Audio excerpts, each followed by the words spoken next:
शास्त्रों में एकादशी का व्रत सभी व्रतों में श्रेष्ठ और उत्तम फल प्रदान करने वाला बताया गया है। एकादशी व्रत का वर्णन महाभारत की कथा में भी मिलता है। भगवान श्री कृष्ण ने स्वयं धर्मराज युधिष्ठिर को एकादशी व्रत के बारे में बताया था। इन्हीं एकादशी व्रतों में से एक निर्जला एकादशी भी है। इस एकादशी का व्रत बिना पानी पिए रखा जाता है, इसलिए इसे निर्जला एकादशी कहते हैं। हमारे हिंदू धर्म में माना जाता है कि निर्जला एकादशी के दिन बिना जल के उपवास रहने से मन वांछित फल की प्राप्ति होती है। व्यास जी निर्जला एकादशी के बारे में भीमसेन को बताते हुए कहते हैं कि यदि तुमसे वर्ष भर की सभी एकादशी नहीं हो सकती है तो तुम केवल एक निर्जला एकादशी व्रत कर लो। इसी से साल भर की सभी एकादशी व्रत करने के समान फल प्राप्त हो जाएगा। तब भीमसेन ने वैसा ही किया और स्वर्ग की प्राप्ति हुई, इसलिए इसे भीमसेनी एकादशी भी कहते हैं। इस एकादशी का व्रत रखने से ही साल में आने वाली समस्त एकादशी के व्रत का फल प्राप्त होता है। इस व्रत में एकादशी के सूर्योदय से लेकर द्वादशी के सूर्योदय तक जल भी न पीने का विधान है। इस दिन निर्जल रहकर भगवान विष्णु की आराधना का विधान है। इस व्रत से दीर्घायु और मोक्ष की प्राप्ति होती है। आइए जानते हैं ज्येष्ठ मास के शुक्ल पक्ष में पड़ने वाली एकादशी यानी निर्जला एकादशी की शुभ मुहूर्त के बारे में। तो ज्येष्ठ मास के शुक्ल पक्ष की एकादशी तिथि का आरंभ 17 जून को सुबह 4:43 से होगा और ज्येष्ठ शुक्ल एकादशी तिथि का समापन 18 जून को सुबह 6:24 तक होगा। वहीं ज्येष्ठ शुक्ल द्वादशी तिथि 19 जून को सुबह 7:28 तक समाप्त होगा। निर्जला एकादशी व्रत इस साल 2024 में 18 जून को रखा जाएगा। अब आइए जानते हैं निर्जला एकादशी व्रत का पारण का शुभ मुहूर्त। तो जो लोग निर्जला एकादशी व्रत 18 जून को रखेंगे उनके लिए पारण का शुभ मुहूर्त 19 जून को सुबह 5:24 से सुबह 7:28 तक रहेगा। आपको इसी समय निर्जला एकादशी व्रत का पारण करना चाहिए। अब आइए जानते हैं निर्जला एकादशी के दिन सूर्योदय सूर्यास्त के बारे में। तो 18 जून को सूर्योदय का समय सुबह 5:23 रहेगा और सूर्यास्त का समय शाम 7:21 रहेगा। ब्रह्म मुहूर्त सुबह 4:03 से सुबह 4:43 तक और अभिजीत मुहूर्त सुबह 11:54 से दोपहर 12:50 तक रहेगा। अब आइए जानते हैं निर्जला एकादशी की पूजा विधि के बारे में। तो जो श्रद्धालु वर्ष भर की समस्त एकादशियों का व्रत नहीं रख पाते हैं उन्हें निर्जला एकादशी का उपवास अवश्य करना चाहिए, क्योंकि इस व्रत को रखने से अन्य सभी एकादशियों के बराबर पुण्य की प्राप्ति होती है। इस व्रत में एकादशी तिथि के सूर्योदय से लेकर अगले दिन द्वादशी तिथि के सूर्योदय तक जल और भोजन ग्रहण नहीं किया जाता है। एकादशी के दिन प्रातःकाल स्नान के बाद सर्वप्रथम भगवान विष्णु की विधि विधान से पूजा करें। इसके पश्चात भगवान का ध्यान करते हुए ओम नमो भगवते वासुदेवाय मंत्र का जाप करें। इस दिन भक्ति भाव से निर्जला एकादशी व्रत कथा का श्रवण करें और भगवान का कीर्तन करना चाहिए। इस दिन व्रती को चाहिए कि वह जल से कलश भरे, वह सफेद वस्त्र को उस पर ढक कर रखे और उस पर गुड़ तथा दक्षिणा रखकर ब्राह्मण को दान दे। इसके बाद दान पुण्य आदि कर इस व्रत का विधान पूर्ण होता है। धार्मिक महत्व की दृष्टि से इस व्रत का फल लंबी उम्र, स्वास्थ्य देने के साथ साथ सभी पापों का नाश करने वाला माना गया है। यह एकादशी व्रत धारण कर यथाशक्ति अन्न, जल, वस्त्र, आसन, फल आदि का दान करना चाहिए। इस दिन जल कलश का दान करने वाले श्रद्धालुओं को वर्ष भर की एकादशियों का फल प्राप्त होता है।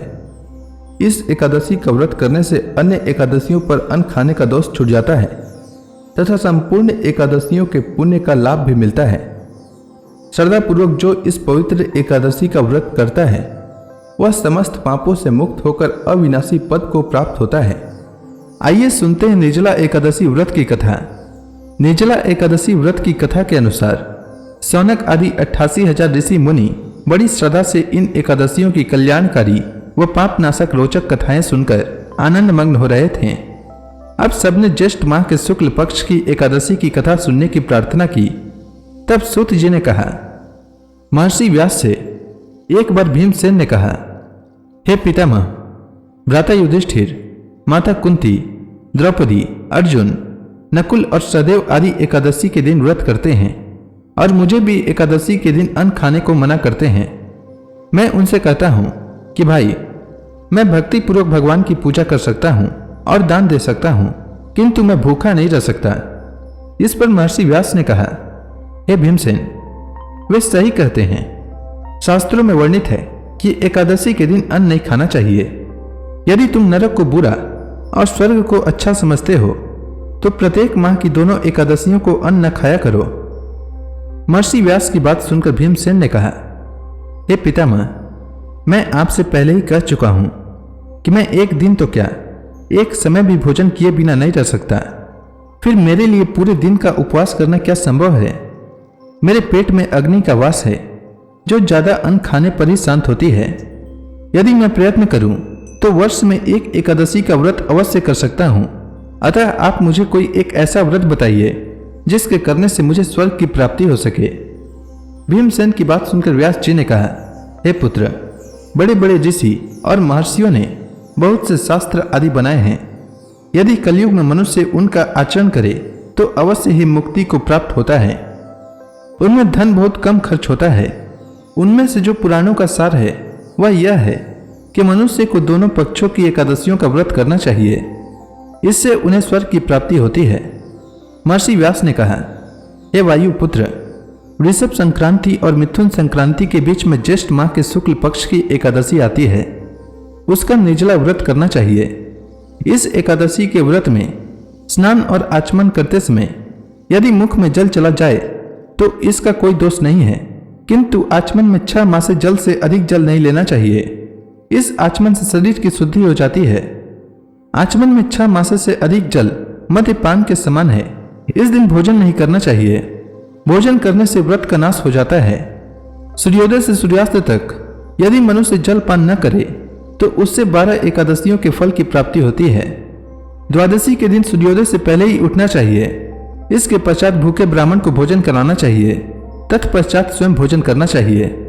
हे भीमसेन, स्वयं भगवान ने मुझसे कहा था कि इस एकादशी का पुण्य सभी तीर्थों और दान के बराबर है। एक दिन निर्जला रहने से मनुष्य पापों से मुक्त हो जाता है। जो मनुष्य निर्जला एकादशी का व्रत करते हैं उन्हें मृत्यु के समय भयानक यमदूत नहीं दिखाई देते, बल्कि भगवान श्रीहरि के दूत स्वर्ग से आकर उन्हें पुष्पक विमान पर बैठाकर स्वर्ग ले जाते हैं। संसार में सबसे उत्तम निर्जला एकादशी का व्रत है। अतः यत्न पूर्वक इस एकादशी का निर्जल व्रत करना चाहिए। इस दिन ओम नमो भगवते वासुदेवाय इस मंत्र का उच्चारण करना चाहिए। इस दिन गोदान करना चाहिए। निर्जल व्रत करने से पहले भगवान का पूजन करना चाहिए और उनसे प्रार्थना करनी चाहिए कि हे प्रभु, आज मैं निर्जल व्रत करता हूँ। इसके दूसरे दिन भोजन करूंगा। मैं इस व्रत को श्रद्धापूर्वक करूंगा। मेरे सब पाप नष्ट हो जाएं। इसके अलावा इस दिन जल से भरा हुआ घड़ा, वस्त्र आदि से ढककर स्वर्ण सहित किसी सुपात्र को दान करना चाहिए। इस व्रत के अनुष्ठान में जो मनुष्य स्नान तप आदि करते हैं उन्हें करोड़ों पल स्वर्ण दान का फल प्राप्त होता है। जो मनुष्य इस दिन यज्ञ होम आदि करते हैं उसके फल का तो वर्णन भी नहीं किया जा सकता। इस निर्जला एकादशी के व्रत के पुण्य से मनुष्य विष्णु लोक को जाता है। जो मनुष्य इस दिन अन्न खाते हैं उनको चंडाल समझना चाहिए। वे अंत में नरक में जाते हैं। हे भीमसेन, जो पुरुष या स्त्री इस व्रत को श्रद्धापूर्वक करते हैं उन्हें सर्वप्रथम विष्णु भगवान का पूजन करना चाहिए। तदुपरांत गोदान करना चाहिए। इस दिन ब्राह्मणों को दक्षिणा देनी चाहिए। निर्जला एकादशी के दिन अन्न, वस्त्र, छत्र आदि का दान करना चाहिए। वर्ष भर में जितनी एकादशियां होती है उन सब का फल निर्जला एकादशी के पालन करने मात्र से मनुष्य को प्राप्त हो जाता है। इसमें तनिक भी संदेह नहीं है। शंख, चक्र और गदा धारण करने वाले भगवान केशव ने मुझसे कहा था कि यदि मानव सब कुछ छोड़कर एकमात्र मेरी शरण में आ जाए और एकादशी को निराहार रहे तो वह सब पापों से छूट जाता है। एकादशी व्रत करने वाले पुरुष के पास विशालकाय, विकराल आकृति और काले रंग वाले दंड पासधारी भयंकर यमदूत नहीं जाते। अंतकाल में पीतांबरधारी, सौम्य स्वभाव वाले, हाथ में सुदर्शन चक्र धारण करने वाले और मन के समान वेगशाली विष्णुदूत आखिर इस वैष्णव पुरुष को भगवान विष्णु के धाम में ले जाते हैं। अतः निर्जला एकादशी को पूर्ण यत्न करके उपवास और श्रीहरि का पूजन करो। स्त्री हो या पुरुष, यदि उसने मेरु पर्वत के बराबर भी महान पाप किया हो तो वह सब इस एकादशी व्रत के प्रभाव से भस्म हो जाता है। जो मनुष्य उस दिन जल के नियम का पालन करता है वह पुण्य का भागी होता है। उसे एक एक प्रहर में कोटि कोटि स्वर्ण मुद्रा दान करने का फल प्राप्त होता सुना गया है। मनुष्य निर्जला एकादशी के दिन स्नान, दान, जप, होम आदि जो कुछ भी करता है वह सब अक्षय होता है। यह भगवान श्री कृष्ण का कथन है। निर्जला एकादशी को विधि पूर्वक उत्तम रीति से उपवास करके मनुष्य वैष्णव पद को प्राप्त कर लेता है। जो मनुष्य निर्जला एकादशी के दिन अन्न खाता है वह पाप का भोजन खाता है। इस लोक में वह चांडाल के समान है और मरने पर दुर्गति को प्राप्त होता है। जो ज्येष्ठ के शुक्ल पक्ष में एकादशी को उपवास करके दान करेंगे वे परम पद को प्राप्त होंगे। जिन्होंने एकादशी को उपवास किया है वे सभी पापों से मुक्त हो जाते हैं। हे कुंती पुत्र, इसलिए तुम निर्जला एकादशी का व्रत करो। इस प्रकार व्यास जी की आज्ञानुसार भीमसेन ने इस एकादशी व्रत को किया। इसलिए इस एकादशी को भीमसेनी या पांडव एकादशी भी कहते हैं। जो मनुष्य इस कथा को प्रेम पूर्वक श्रवण करते हैं वे भी स्वर्ग के अधिकारी हो जाते हैं। तो इसी के साथ निर्जला एकादशी व्रत की कथा समाप्त होती है। तो प्रेम से बोलिए भगवान विष्णु की जय, श्री कृष्ण भगवान की जय, समस्त देवी देवताओं की जय। उम्मीद है आपको ज्येष्ठ मास के शुक्ल पक्ष में पड़ने वाली एकादशी यानी निर्जला एकादशी की शुभ मुहूर्त और उसके बारे में संपूर्ण जानकारी अच्छी लगी होगी। अगर आपको यह वीडियो अच्छी लगी हो तो कमेंट सेक्शन में ओम नमो भगवते वासुदेवाय लिखना न भूलें। धन्यवाद।